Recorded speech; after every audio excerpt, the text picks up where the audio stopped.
Hey guys. So, as you probably already know, I recently challenged Nathan Oakley to provide me with a hypothesis and suitable methodology for measuring the shape of the Earth. This was a challenge which has been given to Nathan in one form or another, starting with comments on his channel for over a year, and which has never been addressed. The reasons for issuing this particular challenge are varied, but primarily stem from the fact that Nathan spends every day making demands for scientific proof of Earth's curvature, making sure that a very narrow definition of science must be adhered to, should anyone be silly enough to attempt to answer him on his joke of a show. By making this very specific demand, Nathan has intentionally rigged the game. It ties himself and everyone else to the idea that measuring the shape of the Earth requires a formal hypothesis with the inclusion of both an independent and dependent variable showing a cause and effect relationship, which is an experimental procedure. It also demands that any determination of the shape of the Earth which does not adhere to this method is, by definition, not science, and therefore, according to his own rhetoric, pseudoscience. As he can be found making these claims every day and, while doing so, insists on lecturing everyone about what science is as though he knows better than anyone else, it should have been a trivial matter for Nathan to demonstrate his deep understanding of the scientific method by drawing up his own hypothesis. And remember, this was not a challenge to prove the Earth was a specific shape, be it flat, spherical or anything else, but to provide the appropriate reasoning and methodology for making a measurement which would identify the shape while adhering to the experimental process involving the required variables. In short, Nathan was required to put his money where his mouth is by providing an objective, logical method for resolving the Earth's shape, adhering to the rules he himself demands each day, proving in the process that his demands aren't bogus. Had he successfully done so, Nathan could have shown everyone exactly how one would use this specific method to provide proof of the Earth's shape. He would demonstrate he actually understands how to apply the scientific method himself, and is not just parroting the words scientific method or hypothesis with no true comprehension of what it means to put the method into practice. In turn, he would have been able to use the demonstration to boost his own arguments by successfully achieving what supposedly no globe earther has ever been able to, and giving everyone the necessary knowledge to measure the Earth scientifically, ending the so-called flat Earth debate. But of course he did none of this. He failed. He made his excuses and ran away with his tail between his legs like the pointless little troll we all know he is. He didn't even have the guts to reply directly to me out in the open, but tried instead to hide his response in a nested comment to someone else. So I was only able to see that because I happened to click on that thread.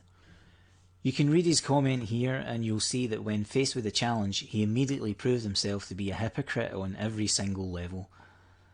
Nathan is a troll who knows nothing about science, who will never even set foot outside for a simple observation, let alone perform any scientific tests.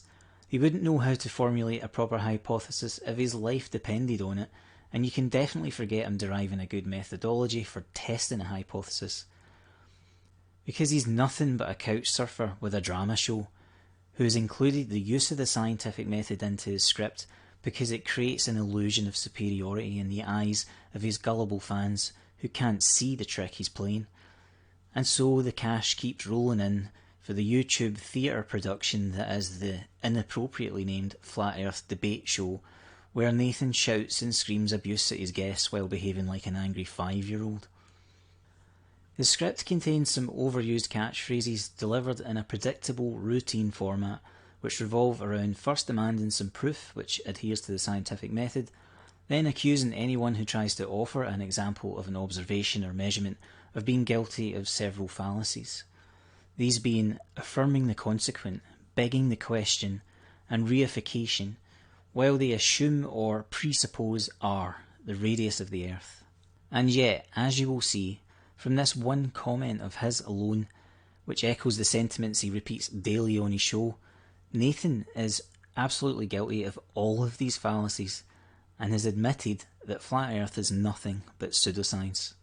In addition to being guilty of such extreme hypocrisy, he proves that he doesn't understand the scientific method, and his demands are inherently fallacious in nature, as he not only contradicts the method itself when he attempts to lay down the rules, but he completely misapplies it in the first place by asking that a pure measurement adhere to the method. So let's go over this for a minute. First, let's consider the application of the method itself. An experiment involving an independent and dependent variable requires that one variable be controlled and manipulated by the experimenter while observing what effect that has on a second variable which is expected to respond in some way. This experimental process is not applicable to a pure measurement. If I need to know the length of a piece of wood, I use a tape measure and nothing more. There is no variable to manipulate and no effect occurring in response to that manipulation. The wood has a given length and I measure it using an appropriate tool which adheres to an established standard using incremental units in order to quantify the length empirically, and that is it. I can just as easily measure the shape of something without having to induce a cause and effect scenario. The shape is a set parameter and all I require is the appropriate tool for taking a measurement which similarly conforms to a standard. The type of measurement can vary along with the tool that best serves the purpose, but at no point is the manipulation of a variable and corresponding effect involved in making that measurement when it comes to pure geometry. So before we even begin, the gotcha that Nathan tries to hide behind, the foundation of his entire argument is a fallacious demand. It's both a straw man and a red herring, as the method doesn't even apply to the problem to be solved, and invoking it is simply a means to distract his viewers from the truth and unbalance any opponent who isn't paying enough attention. Secondly, let's consider the constant complaint that anyone who tries to explain certain methods of measurement demonstrating curvature are guilty of assuming R, which Nathan claims makes them guilty of no longer adhering to the scientific method and thus engaging in fallacy. The fundamental nature of a hypothesis is to make an assumption, and the experiment which follows is designed to test that assumption in such a way as to determine its validity. The ultimate purpose of any experiment or test is to hopefully answer a question.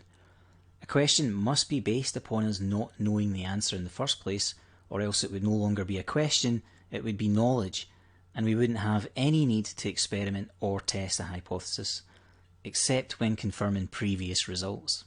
If we don't have the answers, we must use assumptions until we validate or eliminate them.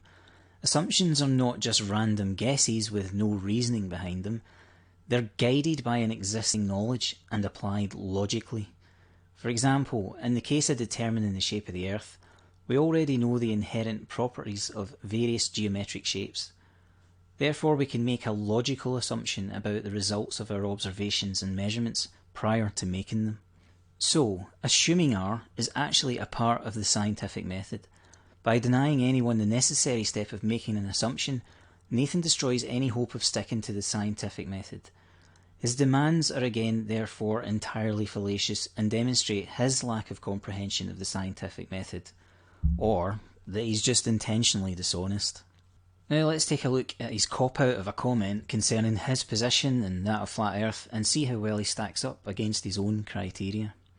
So he starts off with predictable accusations that come from his script, claiming that it's us or me that are religious about the shape of the Earth or whatever we believe, assuming R and so on.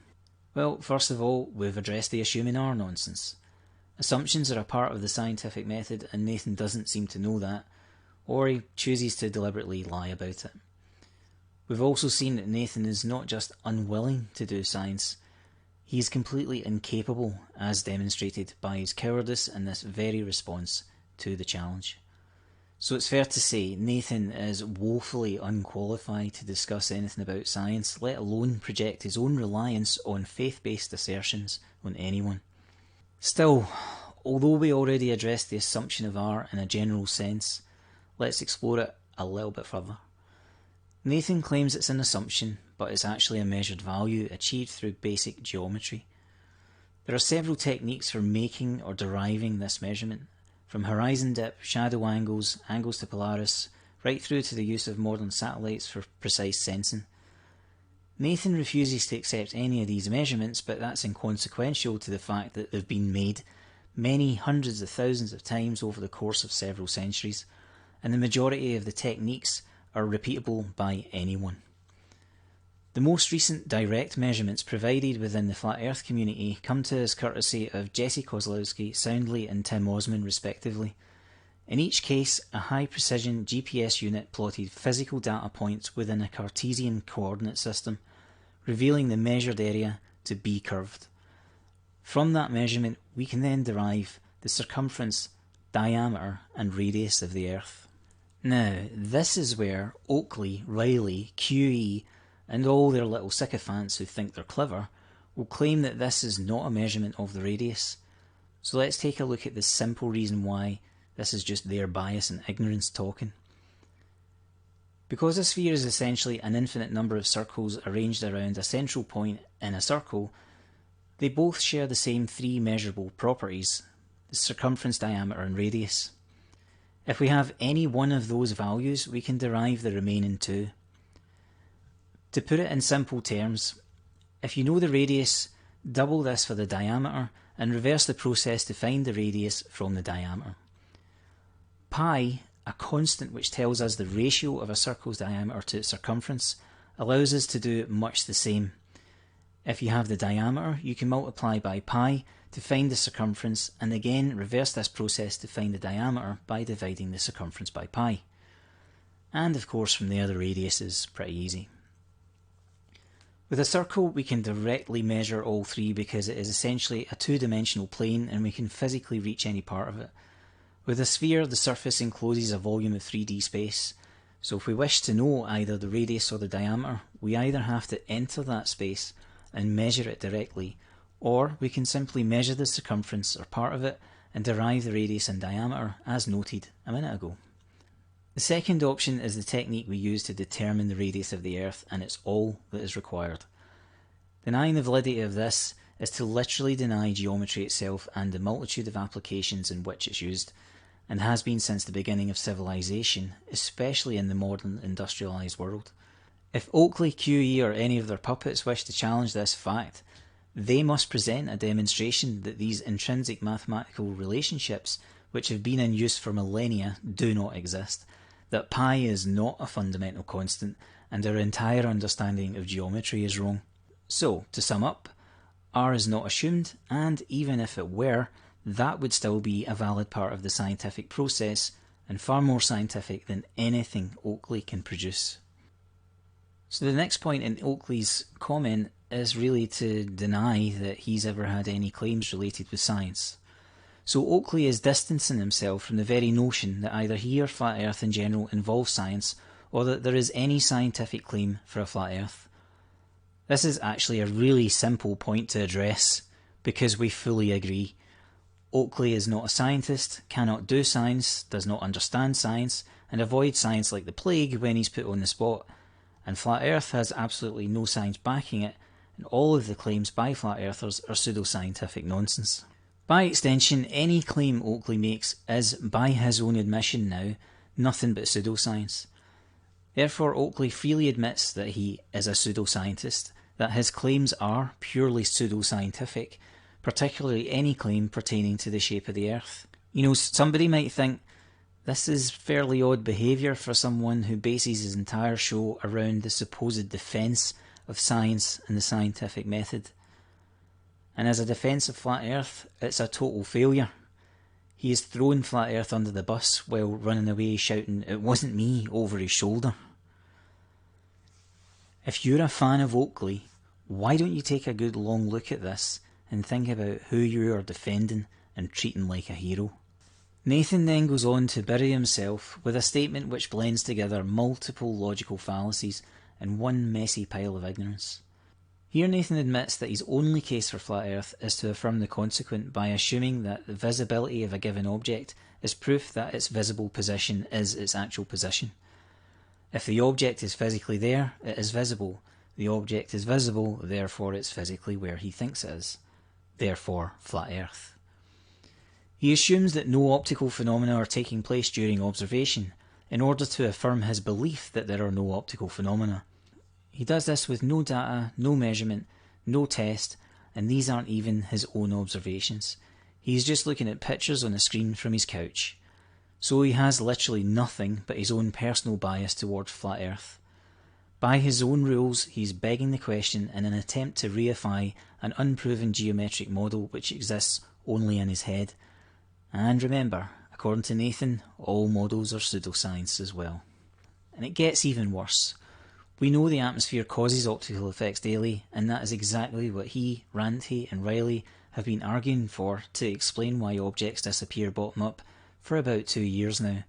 So he is by this point balls deep in total hypocrisy. Pun intended.